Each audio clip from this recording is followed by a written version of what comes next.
6:57. En instantes les contamos la increíble historia de los narcos invisibles. En Colombia sí, luego de la época de Pablo Escobar, de los Ochoa, del mexicano de Carlos Leder, que querían muchísima vitrina. Bueno, también los integrantes del cartel de Cali, que querían ser reconocidos y se mostraban por sus lujos y por la forma ostentosa en la que vivían. Vino una generación de narcos invisibles. Uno de ellos fue capturado hace algunos días, alias Maracuyá, un hombre que tiene mucho que contar ante la justicia. Y en segundo les contamos la historia de otro narco invisible, conocido como El Socio. Se acaba de confirmar que le incautaron para extinción de dominio bienes por más de 100.000 millones de pesos y los tuvo escondidos durante más de una década porque este hombre fue capturado en 2013. En segundo les contamos esa historia. Antes, Héctor, hablamos de lo que está ocurriendo con la paz total del presidente Gustavo Petro, con el inicio de diálogos con las autodefensas de la Sierra Nevada, que son los Pachenca, que son herederos de los paramilitares, Héctor, y también con un reconocimiento del ministro de Defensa, Iván Velázquez, que a pesar de ser cierto, llama poderosamente la atención que lo haga el ministro, y es que la fuerza pública está perdiendo control territorial en diferentes zonas del territorio nacional. Es importante reconocerlo. Me quedó debiendo al ministro y también al país cuál es la estrategia para evitar que esto siga pasando, porque evidentemente viene ocurriendo en los últimos meses con las disidencias, sobre todo con el ELN y con el Clan del Golfo. Sí, Ricardo, pues no es solo en los últimos meses. En realidad Colombia viene en un proceso de transformación de su violencia a partir de la desmovilización de la guerrilla de las FARC desde 2016 o 2017 tal vez, en el que el Estado no tuvo, digamos, un buen diseño de la presencia de la fuerza pública para copar territorios dejados por las FARC, y eso nos ha ido llevando a un proceso de lo que yo llamo, tomando un concepto de Joaquín Villalobos, el experto salvadoreño en estos temas, de violencia anárquica.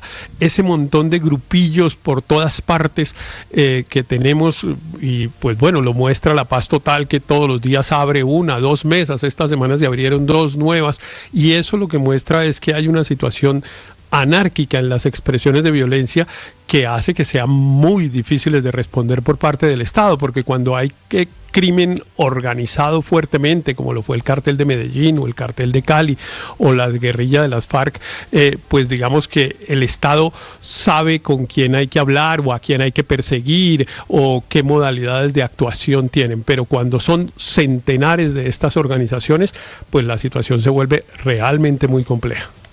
Pero fíjese, Ricardo, Héctor, fíjese, Luis Ernesto, que esto que viene ocurriendo, sobre todo es en algunos territorios en los que delinquen grupos que en teoría están en unas mesas de negociaciones. Le hablo, por ejemplo, de las disidencias de Iván Mordisco, que terminaron reventadas, divididas, escindidas. Mordisco delinquiendo en el Cauca y en el suroccidente del país, Luis Ernesto, con quien no hay un cese del fuego, y alias Calarcá y alias Andreya Avendaño en el Cauca, en el Meta, en Caquetá y en otros departamentos, en teoría en cese del fuego, pero que siguen extorsionando. Y la fuerza pública reconoce que está perdiendo control, pero no se ven acciones para recuperar el control.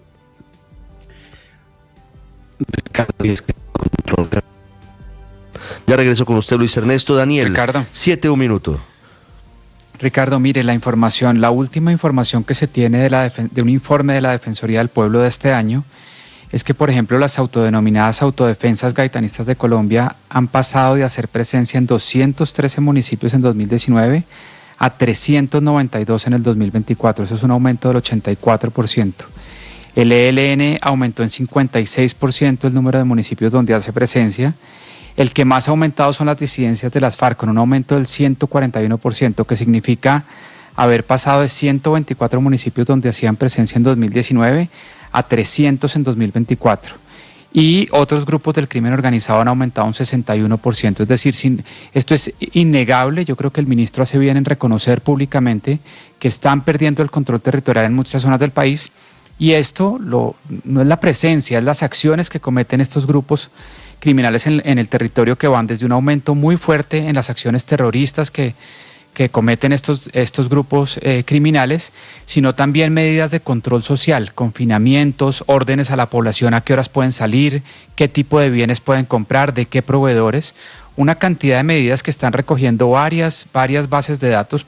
Quiero resaltar acá una base de datos muy importante que ha sido poco usada, que es la del mecanismo de monitoreo de la JEP, en donde más allá, digamos, de hostigamientos, enfrentamientos con la fuerza pública, ataques terroristas, están recogiendo una información muy útil sobre control social que ejercen estos grupos criminales en los territorios y que hay que ponerle atención porque se está perdiendo a pasos acelerados esa recuperación que se había dado de los territorios en Colombia. Esa es una medida bastante preocupante, ese control social que están ejerciendo estos grupos criminales en el territorio. Ricardo, sí, pero además, Luis Ernesto, desde el proceso de paz con las extintas FARC, se creía que se podían recuperar algunos de los territorios o la mayoría de los territorios que eran manejados por esos grupos. Y se recuperaron, Ricardo. Pero ¿dónde? Y se recuperaron, y si no lo usted veo. Mira... Si usted mira los indicadores de violencia en el Cauca, por ejemplo, que es uno de los más golpeados hoy por el incremento en homicidios, por el incremento en extorsiones, violencia, todos los indicadores cayeron de manera drástica, de manera positiva, por supuesto, entre el 2016 y el 2018.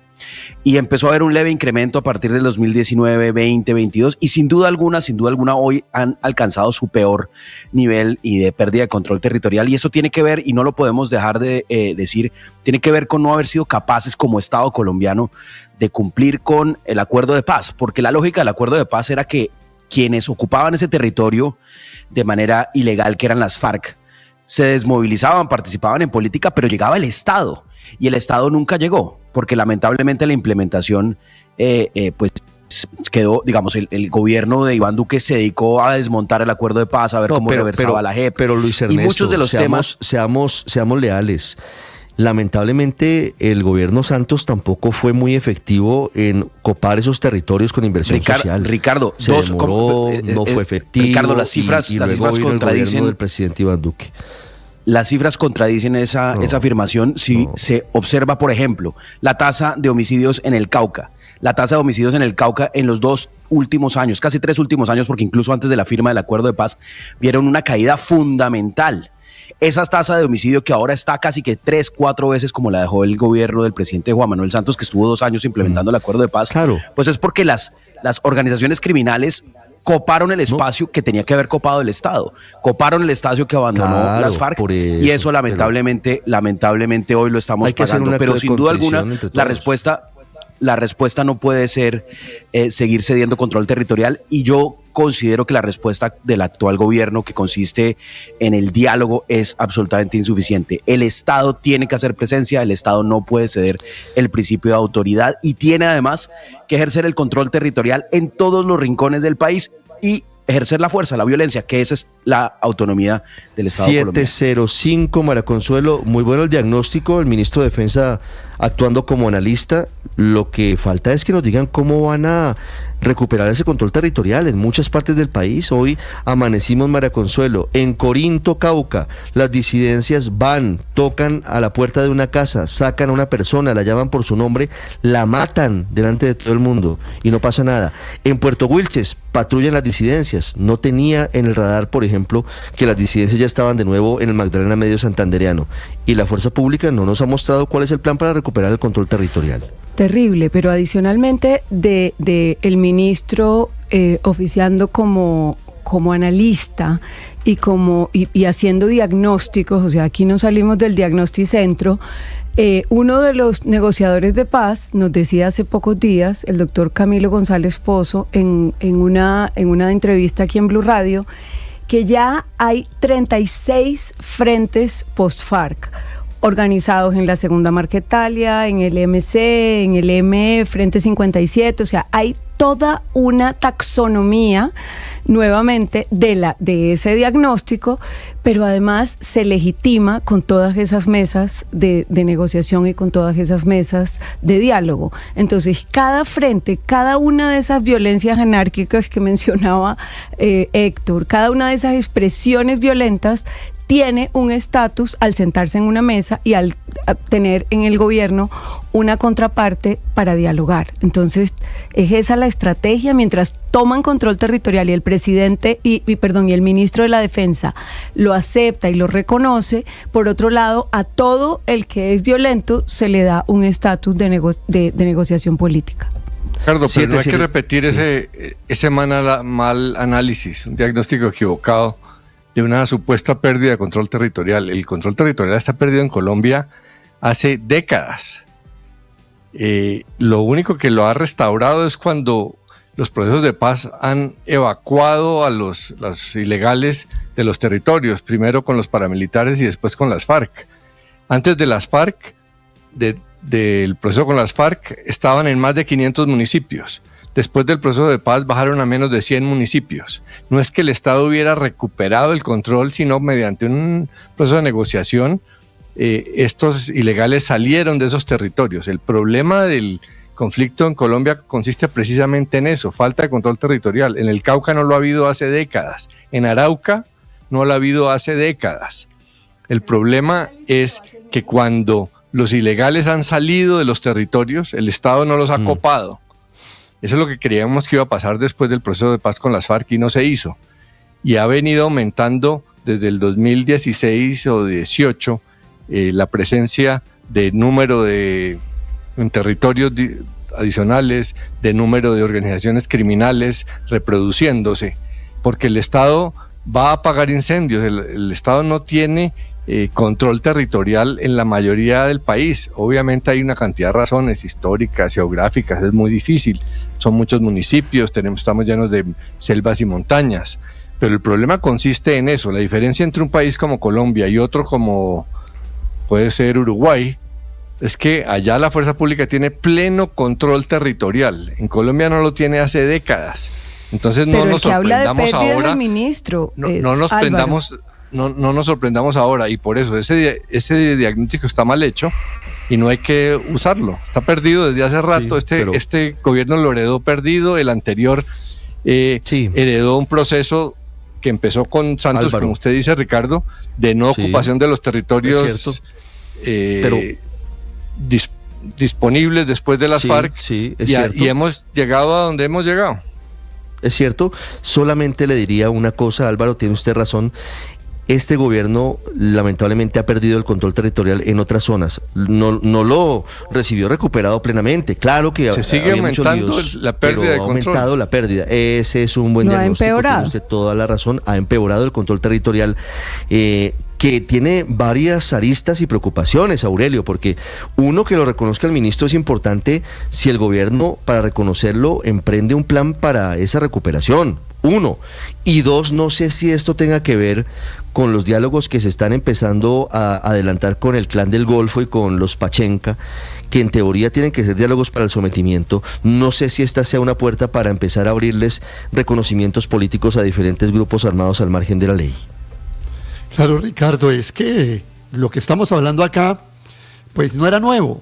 Se sabía que después de firmar el acuerdo de paz en 2016, iban a quedar una serie de grupos, aquí lo llamaron anárquicos, otros lo llaman de insurrectos errantes, que iban a estar por ahí haciendo toda clase de delitos.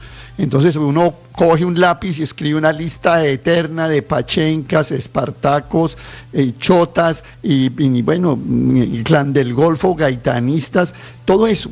Pero la verdad es que lo que tenemos que, y yo estoy de acuerdo con Álvaro en que esto realmente ha tenido, digamos, ciclos históricos de mayor o menor ocupación de territorios por parte de estos grupos armados. Aurelio. Pero yo hago una pregunta, Ricardo. Sí. ¿La metodología que el gobierno ha utilizado para atender el fenómeno es la correcta o no? Creo que esa es la pregunta que se tiene que hacer hoy. Esa es la pregunta, así es. Claro, esa es la porque todo lo que hemos dicho, digamos, siempre ha sido más o menos, estamos hablando de cerca de 90 armisticios o pases, o como los quiera llamar.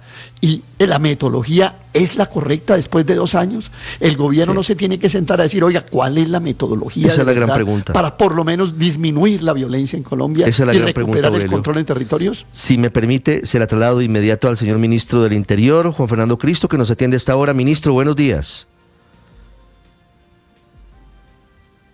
Ministro Cristo, buenos días, 7:11 minutos. Reconectando, está subiéndose a esta hora a un avión el ministro Cristo. En medio de la agenda ha sacado unos minutos para atendernos. Ministro, 7:12 minutos. Lamentablemente no está el ministro, ya regresamos. El ministro que tiene una tarea importante, Ricardo, sobre todo en un Congreso tan deslegitimado, cuestionado por el escándalo de corrupción de la Unidad Nacional de Gestión del Riesgo, aunque el ministro dice que eso no debería afectar el trámite de los proyectos que vienen en camino. Pero además María Camila es el vocero del gobierno. En vista de la ausencia en medios del ministro de Defensa, por ejemplo, al final el ministro del Interior en este gobierno, los ministros, Héctor, han sido los portavoces. Lo fue Alfonso Prada, lo fue Luis Fernando Velasco y ahora Juan Fernando Este ministro del Interior tiene además una responsabilidad que él además ha contado muy abiertamente, que es la principal, a su juicio, función o responsabilidad de su ministerio, que es justamente implementar el acuerdo de paz, porque recordemos que aquí parte de lo que hemos dicho, de lo que estábamos hablando, es que hubo una mala implementación del acuerdo de paz.